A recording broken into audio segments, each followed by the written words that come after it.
लाडकी बहीण योजना नोव्हेंबर महिन्याचा हप्ता मागील काही दिवसांपासून चर्चेत आहे, कारण लाडक्या बहिणींना अजूनही नोव्हेंबर महिन्याअंतर्गत लाभ मिळाला नाही. अनेक लाडक्या बहिणी विविध माध्यमांद्वारे याची चौकशी करत आहेत. काहींनी अंगणवाडी सेविकांना विचारलं, काही ऑनलाईन.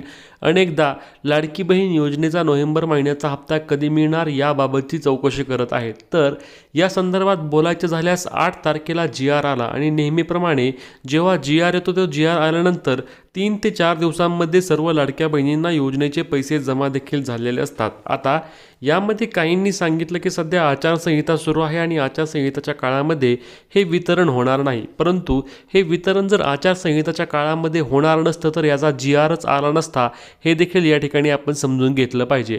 आता लाडकी बहीण योजनेच्या हप्त्याचे वितरण का लांबत आहे आणि ते अजून किती दिवस लांबू शकते, सर्व सविस्तर माहिती आपण व्हिडिओमध्ये घेणार आहोत. त्यामुळे व्हिडिओ शेवटपर्यंत पहा. चॅनलला सबस्क्राईब आणि पेजला फॉलो करायला विसरू नका.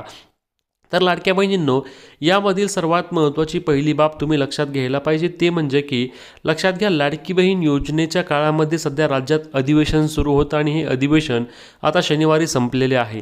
आता या संदर्भात अशी देखील माहिती मिळत आहे की महिला व बालविकास विभागाला राज्याच्या अर्थ विभागाकडून योजनेचा निधी वितरणासाठीचा जो काही उर्वरित निधी होता तो निधी देखील देण्यात आलेला आहे आणि त्याच पार्श्वभूमीवर सोमवारपासून अथवा मंगळवारपासून लाडक्या बहिणींना याचे वितरण होईल अशी माहिती मिळत आहे. परंतु याबाबत आपण अधिकृतपणे नक्कीच सांगू शकत नाही, कारण आपल्याला माहिती आहे की जेव्हा जेव्हा लाडकी बहीण योजनेचा हप्ता वितरित होतो तेव्हा आपल्या महिला व बालविकास मंत्री स्वतः त्या संदर्भातील माहिती देत असतात. त्यांच्या फेसबुकच्या माध्यमातून, इंस्टाग्रामच्या माध्यमातून त्या स्वतः पोस्ट करतात आणि ती पोस्ट केल्यानंतर लाडकी बहिणींच्या बँक खात्यावरती योजनेचे पैसे जमा होण्यास सुरुवात होती. परंतु या संदर्भात अजूनही आपल्या महिला व बालविकास मंत्री किंवा त्यांच्या ऑफिसच्या वतीने कोणत्याही प्रकारे अधिकृतपणे पोस्ट करण्यात आलेली नाही. लाडक्या बहिणींचा लाभ एवढा लांबत असेल तर मग या योजनेअंतर्गत जो मिळणारा आम्हाला फायदा आहे त्याचा काहीच उपयोग होत नाही, असे देखील या निमित्ताने अनेक लाडक्या बहिणींनी मत व्यक्त केलं आहे. आम्हाला तुम्ही योजनेचा हप्ता, नोव्हेंबर महिन्याचा हप्ता मिळायला जर डिसेंबर महिन्याची 15 तारीख उजाडत असेल तर यामध्ये 100% सरकारने लक्ष घालून यामध्ये काही ना काही अपडेट करणे आवश्यक आहे, अन्यथा योजनेचा आम्हाला कोणताही फायदा होणार नाही, असे देखील काही महिलांनी व्यक्त केले.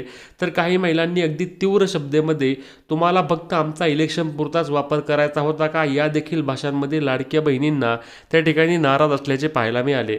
आता सरकारच्या वतीने याबाबतची जरी पावले उचलायला सुरुवात केली असली तरी लाडक्या बहिणींना प्रत्येक महिन्याच्या पहिल्या आठवड्यामध्ये किंवा फार फार तर 10 तारखेच्या आधी योजनेच्या हप्त्याचे वितरण करण्याची तरतूद त्या ठिकाणी सरकारने करणं अत्यंत आवश्यक असणार आहे, जेणेकरून लाडक्या बहिणींना योजनेचे जे मिळणारे पैसे असणार आहेत ते पैसे लाडक्या बहिणींना एका ठराविक तारखेला मिळतील. कारण अनेक लाडक्या बहिणी याबाबत बोलतात की आमचे हप्ता असतात, आमच्या रूमचे भाडं असतं किंवा आम्ही विविध आमचा घरातील किराणा असेल यासाठी या योजनेच्या पैशांचा वापर करतो, परंतु हे पैसे जर वेळेवर नाही मिळाले तर त्या ठिकाणी आमचे बजेट मोठ्या प्रमाणावर कोलमडते. म्हणूनच योजनेचे वितरण लवकरात लवकर करा.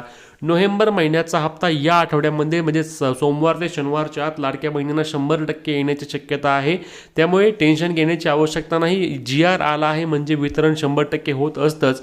फक्त आता त्याला लांबणीवर पडल्यामुळे लाडक्या बहिणी नाराज असल्याचे देखील आपण मान्यच केले पाहिजे. तुम्हाला काय वाटतं, लाडकी बहीण योजनेअंतर्गत हप्ता लांबणीवर पडणं चुकीचे आहे का? नक्की कमेंट करून सांगा आणि अशाच कामाच्या माहिती आणि अपडेटसाठी पेजला फॉलो आणि चॅनलला सबस्क्राईब करा. भेटूया पुढच्या व्हिडिओत. तोपर्यंत जय महाराष्ट्र.